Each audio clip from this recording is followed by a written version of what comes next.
Hello guys, in this video I'm going to show you how to set email notifications on the CEWE application. But first of all, I just want to mention, please don't forget to subscribe to our channel, because at 100,000 subscribers we are going to show you our YouTube revenue statistics and growth strategy, how to make money online. So let's jump into it. First of all, open the application on your device.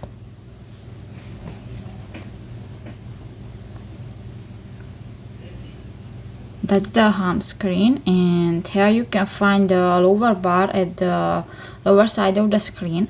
Click to the last button, the account, and here you can find different options. Go to the your account section and click to the login button,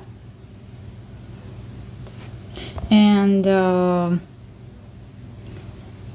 if you register this, you can set the email notifications.